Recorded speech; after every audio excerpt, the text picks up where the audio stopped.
Ooh, what's good, Commanders fans? Just want to make a video about the updated practice squad signing so far, and just talking about them not putting a claim on anybody at all through the waiver wire. I know everybody was excited that they have the second, they're second in the pecking order or picking order for the waiver wire. They don't even claim anybody. Of course, we don't claim anybody, but of course the guys that we released got claimed. KJ Henry, I'm happy for him. I thought he's a guy that we should have kept on the roster. I'm not been out of shape over it, but I thought he was talented enough to make the roster as a rotational pass rusher. He was immediately picked up by the Cincinnati Bengals.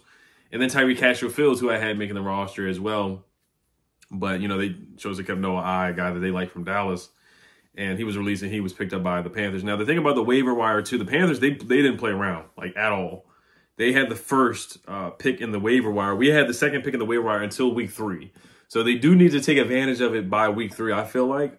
But if they don't feel it's necessary, there's anybody they don't like, then don't force it. I get that too. Maybe there's some other guys that have been released like Noah Brown that they may be interested in. You know, you don't claim Noah Brown because he was released. So that's somebody they could take a look at. But personally, I don't think they're going to get Noah Brown. We'll see. Hopefully by the end of the day, they make a move on him. Tim Patrick has already been picked up. I wasn't really high on getting Tim Patrick because of the injury history. But we do need a receiver, I feel like, and we do need another corner in the room. We just do. We need to improve those groups. The cornerback room, to me, is just not good enough. And then the wide receiver room, to me, other than Terry McLaurin, is a huge, huge, huge question mark for sure. And I think we all can agree on that. All right. Yeah, look at some of the new names like KJ Henry, all the other names, like the other names that are like Hassan Haskins. I do know him, but some of the other names are guys that, you know, haven't really done much in the league. Hassan Haskins he's had a couple good games, I feel like, in the league, the running back, or I just remember him from Michigan, for real. That's like the only notable name that I really see on the names that were claimed. Like New England claimed a couple of guys. They claimed like 4 or 5 guys, so they didn't play around. All the other teams that were like 1 and 3 in the top 3 of the draft, the waiver wire order, they didn't play around. They got like 4 or 5 guys, and maybe we wanted some of the guys that the Panthers got. That might have been the case too.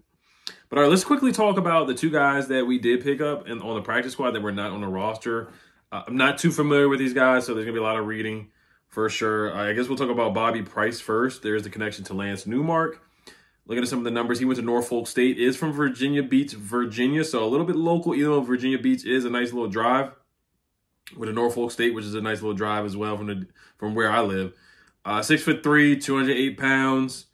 26 years old, more of a special teams guy. Some of the snaps that he did have in Detroit, 3 years in Detroit, then last year with the Arizona Cardinals, played in 6 games. You look at some of the advanced numbers for him. Targets against him, 8 for 18 in 2021, 44% completion percentage allowed, which is pretty good.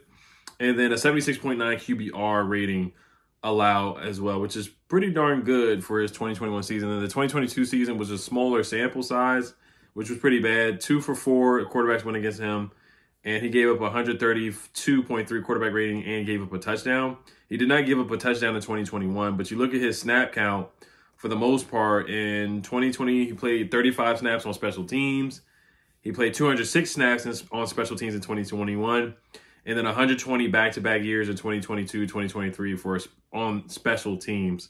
So for the most part, he will be playing special teams. He did start 2 games in 2021 and played in 15 games in 2021. So the 2021 season was the time that he really got the most action. I guess if you want to look at some of his college stats and accolades and things like that, they don't really have any like combine numbers for him, like a 40-yard dash. But he did run track and field. He did play basketball in high school, so he is an athlete and a half. He did play in the MEAC, as Norfolk State is. Voted to the MEAC All-Second Team. Finished the year with 73 tackles and had an 84-yard interception return against Delaware State and recovered 2 fumbles his senior year and ranked 16th in the MEAC in tackles, 10th in passes defended, and tied for 3rd in fumble recovery. So he can play safety and corner. Really, it's just a DB. So that's all the information that I really got on Bobby Price. 6'4", 205 pounds.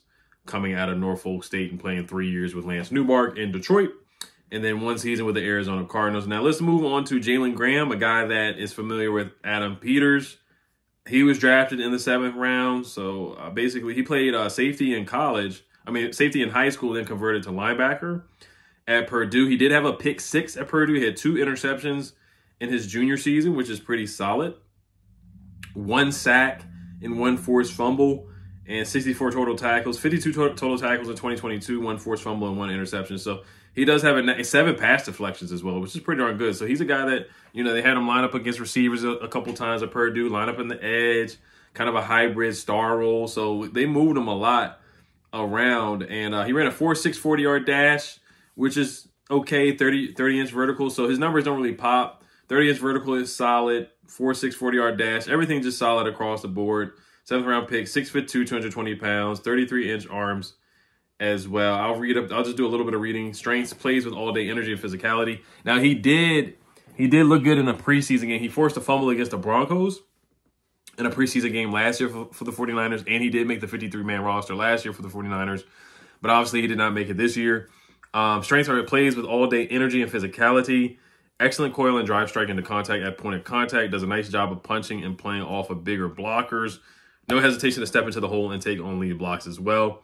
Weaknesses are body needs more mass to go from star position to NFL linebacker. As we know, Dan Quinn and Joe Witt Jr., they do like that star position linebacker type. Needs to get more consistent with hand usage inside the box. A little hit or miss when leveraging his run fits as well. So that's all I'm gonna read about Jalen Graham. There were some other notes that came out. Yeah, he was named all Big Ten honorable mention by coaches and media. Had 64 tackles, 45 of which were solo, and 4 for a loss and a sack in his junior season. So, and 7 pass deflections. So that junior year was a really, really good year. He had that pick 6, 7 pass deflections. So let's see if he can fly around and make some plays.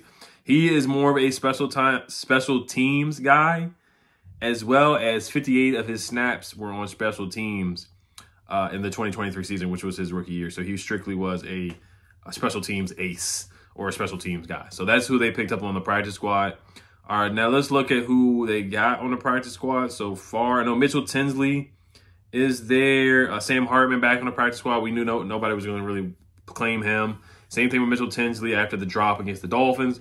Bryson Tremaine is on the practice squad. We knew nobody was really going to claim him. Julian Good-Jones, who struggles to snap the football, he was picked up on the practice squad. Andre Jones Jr., who they released, he was picked up on the practice squad. Jalen Graham and Bobby Price are the only names that have been listed so far. So Sam Hartman, Mitchell Tinsley, Bryson Tremaine, Julian Good-Jones, Andre Jones Jr., Jalen Graham, and Bobby Price. So that's 1, 2, 3, 4, 5, 6, 7 guys on the practice squad. And that really might be it for the day. I mean, we'll see. I really do hope that they bring in some guys. And of course, when like the Panthers did, they brought in more guys. They have to release some of the guys that they already have. So you got to keep that in mind too, which I don't think they have any worry about doing that if they bring in some guys that they really, really like. Oh, also Martavis Bryant. I'll pour one out for Martavis Bryant, man. He is not being brought back on the practice squad, which I actually kind of disagree with. Like, I'm not upset about them not bringing back Martavis Bryant. So don't get me wrong here, guys, because I know some people were like, oh, you guys are getting upset about Martavis Bryant and getting all bent on the ship about KJ Henry. I'm not. But I do think he was at least worth, if you're going to bring him in, and he plays well in the last game, it's kind of like, okay, I think you should bring him back on the practice squad. It's not like you have to, or I'm like banging on the table for it, but I think they could have used him on the practice squad for sure. I don't think that would have hurt anything. Somebody commented yesterday that you guys are, getting upset because he did this against third string guys. Okay, whatever, but we've seen guys, play awful against third stringers as well. We've seen our first string corners getting cooked by 3 stringers like River Kraft and the other guy from the Jets. So, I mean, Martavis Bryant played well. I thought he did enough to at least be on the practice squad. But like I said, it is what it is. And I wish Martavis the best. Maybe they bring him back on the practice squad later on. So we'll see. All right, you guys let me know what you guys think about the moves. If there's anything that stood out to you, or is this a big yawn so far for you guys, or just what you guys think. All right, guys. Hail Commanders as always. Peace.